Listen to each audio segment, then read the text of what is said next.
Hello everyone, welcome to 4 hours study. दोस्तों, daily current affair में आज हम देखने वाले हैं 24 नवंबर 2023 के करंट अफेयर्स के कुछ महत्वपूर्ण सवालों को। तो शुरू करते हैं पिछले वाले वीडियो के रिवीजन क्वेश्चन से। तो पिछली बार हमने देखा था दुनिया की सबसे तेज़ इंटरनेट सर्विस चीन के द्वारा लॉन्च की गई है। 11वें इंटरनेशनल टूरिज्म मार्ट का उद्घाटन मेघालय में किया गया है। हाल ही में ज्ञानोदय एक्सप्रेस को हरी झंडी मनोज सिन्हा के द्वारा दिखाई गई है। हाल ही में भारत की जीडीपी $4 ट्रिलियन के पार पहुंच गई है। इंटरनेशनल एमी अवार्ड 2023 सेरेमनी का आयोजन न्यूयॉर्क, अमेरिका में किया गया। भारत के सबसे बड़े चैरिटी आई हॉस्पिटल शंकर नेत्रालय के संस्थापक श्रीनिवास बद्रीनाथ थे, जिनका अभी हाल ही में निधन हो गया। बांग्लादेश क्रिकेट टीम के कप्तान साकिब अल हसन आम चुनाव लड़ेंगे अपने देश में, बांग्लादेश में। 54वें इंटरनेशनल फिल्म फेस्टिवल का उद्घाटन अनुराग ठाकुर ने किया है। ओपन एआई कंपनी ने सैम अल्टमैन को हटा दिया है, अब उन्होंने माइक्रोसॉफ्ट को ज्वाइन कर लिया है। स्पेस एक्स कंपनी ने स्टारशिप व्हीकल का टेस्ट किया, जो दूसरी बार फेल हो गया। तो आज का पहला सवाल है, किस देश ने दुनिया की पहली एआई सीईओ को नियुक्त किया है? तो कोलंबिया के द्वारा एक कंपनी में एआई सीईओ को नियुक्त किया गया है। आंसर ऑप्शन नंबर बी है, कोलंबिया। एक कंपनी ने अपने सीईओ के रूप में इंसान की बजाय एक एआई रोबोट को चुना है, यानी कंपनी की पूरी कमान एआई मशीन के हाथ में है।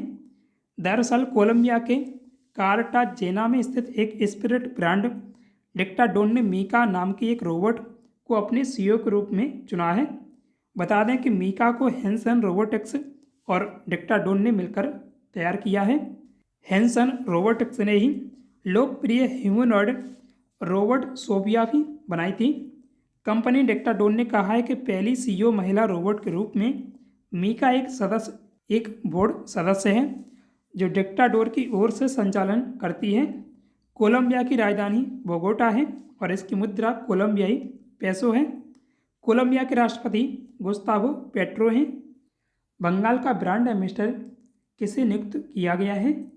तो सौरव गांगुली को बनाया गया है। आंसर ऑप्शन नंबर ए है, सौरव गांगुली। 21 नवंबर को बंगाल बिजनेस समिट 2023 में मुख्यमंत्री ममता बनर्जी ने भारतीय पूर्व क्रिकेटर सौरव गांगुली को बंगाल का ब्रांड एम्बेसडर नियुक्त किया है। गांगुली इससे पहले बंगाल क्रिकेट एसोसिएशन यानी बीसीए और board of control for cricket in India यानी बीसीसीआई के अध्यक्ष भी रह चुके हैं। साल 2008 में सौरव गांगुली ने क्रिकेट से संन्यास लेने की घोषणा की थी। गांगुली ने भारत के लिए 113 टेस्ट मैच खेले हैं और 7,212 रन बनाए हैं। उनका औसत 42.18 का रहा है। इस दौरान उन्होंने 16 शतक और एक दोहरा शतक लगाया है। उन्होंने 35 अर्धशतक लगाने के साथ टेस्ट में 32 विकेट भी लिए हैं। वनडे क्रिकेट में उन्होंने 311 मुकाबलों में 100 विकेट लेने के साथ 11,363 रन भी बनाए हैं। उनके वनडे क्रिकेट में 22 शतक और 72 अर्धशतक शामिल हैं। भारत और श्रीलंका के बीच मित्र शक्ति 2023 युद्ध अभ्यास कहाँ शुरू हुआ है? तो पुणे, महाराष्ट्र में शुरू हुआ है। आंसर ऑप्शन नंबर बी है, पुणे। भारत और श्रीलंका के संयुक्त सैन्य अभ्यास का 9वां संस्करण 16 नवंबर को शुरू हुआ है। यह अभ्यास महाराष्ट्र के पुणे में हो रहा है और जो 29 नवंबर 2023 तक चलेगा। मित्र शक्ति 2023 युद्ध अभ्यास के दौरान सैनिकों के बीच उच्च स्तरीय समन्वय हासिल करने पर ध्यान केंद्रित किया जाएगा। किस राज्य सरकार ने ACBA और AHSEC का विलय करने की मंजूरी दे दी है? तो असम के ये दो बोर्ड हैं, इनको विलय करने की मंजूरी दी गई है। आंसर ऑप्शन नंबर सी है, असम।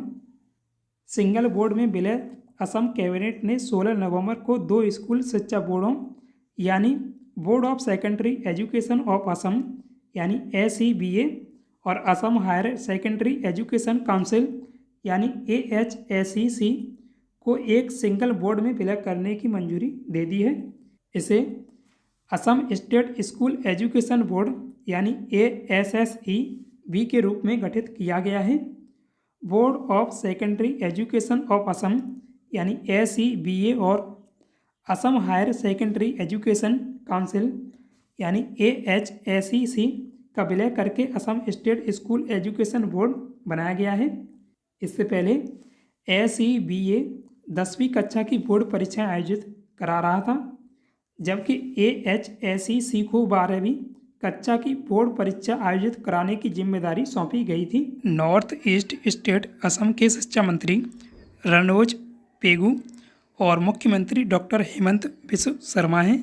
इंडियन पेटेंट ऑफिस ने इस वित्तीय वर्ष में कितने पेटेंट दिए हैं? तो 41,010 पेटेंट दिए हैं। आंसर ऑप्शन नंबर बी है 41,010। इंडियन पेटेंट ऑफिस ने इस वित्तीय वर्ष में 15 नवंबर को सर्वोच्च 41,010 पेटेंट दिए हैं। यह जानकारी वाणिज्य और उद्योग मंत्री पीयूष गोयल ने सोशल मीडिया प्लेटफॉर्म एक्स पर साझा की है। वित्त वर्ष 2013-14 में भारत ने 4,227 पेटेंट दिए थे। विश्व बौद्धिक संपदा संगठन यानी BIPO की रिपोर्ट के अनुसार साल 2022 में भारतीयों द्वारा पेटेंट आवेदनों में 41.6% की वृद्धि हुई है। WIPO संयुक्त राष्ट्र की सबसे पुरानी एजेंसियों में से एक है। इसका गठन 1967 में रचनात्मक गतिविधियों को प्रोत्साहित करने और विश्व में बौद्धिक संपदा संरक्षण को बढ़ावा देने के लिए किया गया था। बौद्धिक संपदा संपत्ति की एक श्रेणी है जिसमें मानव बुद्धि की अमूर्त रचनाएं, मुख्य रूप से कॉपीराइट, पेटेंट और ट्रेडमार्क शामिल हैं। WIPO के तहत वर्तमान में 26 अंतर्राष्ट्रीय संधियां आती हैं। WIPO का मुख्यालय जिनेवा, स्विट्जरलैंड में स्थित है।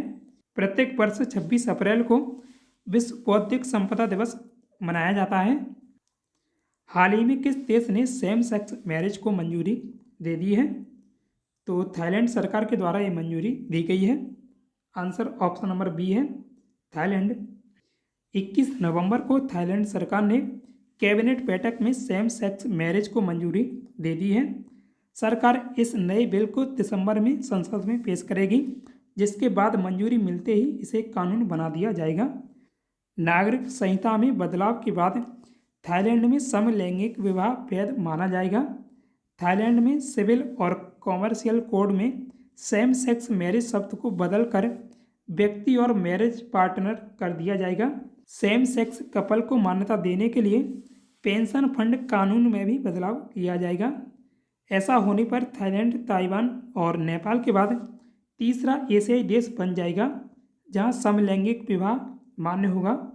भारत में सेम सेक्स मैरिज को कानूनी मान्यता नहीं है, हालांकि समलैंगिक जोड़ों को कई अधिकार दिए गए हैं।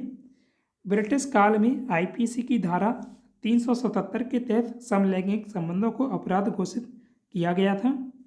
किसके द्वारा? ट्रांसजेंडर प्लेयर पर बैन लगाया गया है। तो ICC ने ट्रांसजेंडर प्लेयर पर बैन लगाया है। आंसर ऑप्शन नंबर ए है ICC। 21 नवंबर को इंटरनेशनल क्रिकेट काउंसिल यानी ICC ने अंतर्राष्ट्रीय महिला क्रिकेट में ट्रांसजेंडर खिलाड़ियों पर बैन लगा दिया है। ICC ने यह फैसला क्रिकेट की इंटीग्रिटी बरकरार रखने के लिए किया है।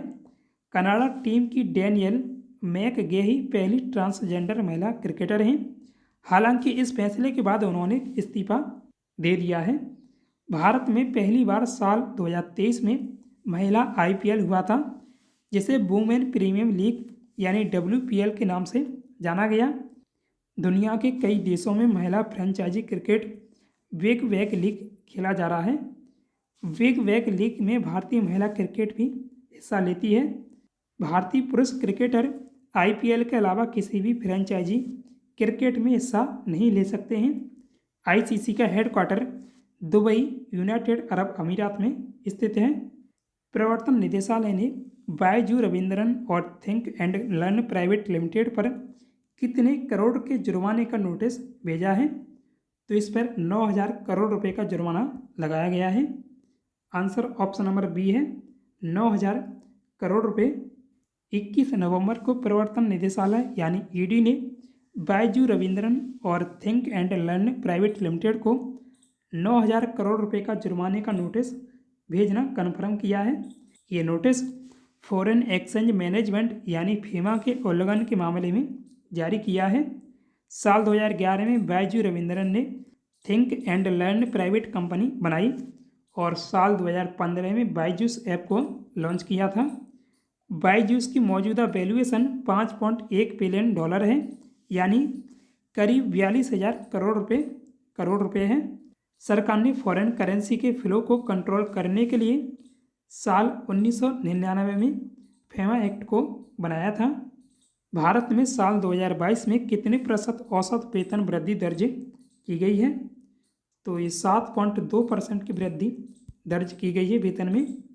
आंसर ऑप्शन नंबर बी है, 7.2%। 21 नवंबर को एडीपी रिसर्च इंस्टीट्यूट ने people at work 2023 global work force view की रिपोर्ट जारी की है। इस रिपोर्ट के मुताबिक भारत में साल 2022 में औसत वेतन वृद्धि 7.2% हुई है, जो दुनिया में सबसे ज़्यादा है। भारत में महिला और पुरुष कर्मचारियों की वेतन वृद्धि का अंतर वैश्विक स्तर पर सबसे कम है। दुनिया भर में पुरुष कर्मचारियों के वेतन में 6.7% और महिलाओं के वेतन में 6% की बढ़ोतरी दर्ज की गई है। ये रिपोर्ट 17 देशों में 32,000 से ज़्यादा कर्मचारियों के बीच कराए गए एक सर्वे पर बेस्ड है। हाल ही में किस बैंक के पूर्व गवर्नर एस वेंकट रमणन का निधन हो गया? तो वे आरबीआई के पूर्व गवर्नर थे। आंसर ऑप्शन नंबर ए है, RBI. S Venkata Ramanan RBI के 18वें गवर्नर रहे और उनका कार्यकाल 1990 से 1992 तक रहा था। वेंकट रमणन को चंद्रशेखर सरकार सत्ता में गवर्नर बनाया गया था। वह balance of payment transfer crisis से अवगत थे, जिसने देश के विदेशी मुद्रा भंडार को लगभग खत्म कर दिया था। इससे पहले उन्होंने 1985 से 1989 तक वित्त मंत्रालय में वित्त सचिव के रूप में कार्य किया था। उन्होंने कर्नाटक सरकार के वित्त सचिव और एडवाइजर के तौर पर भी काम किया है। आरबीआई गवर्नर के रूप में उनके कार्यकाल में साल 1992 में सबसे बड़ा शेयर बाजार घोटाला भी सामने आया था, जिसमें हर्षद मेहता शामिल था।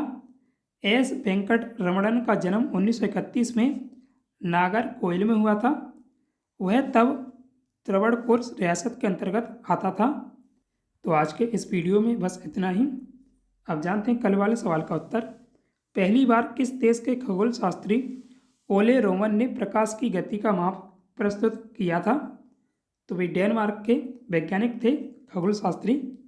आंसर ऑप्शन नंबर सी है, डेनमार्क। 21 नवंबर 1676 को डेनमार्क के खगोल शास्त्री ओले रोमन ने प्रकाश की गति का पहला माप प्रस्तुत किया था।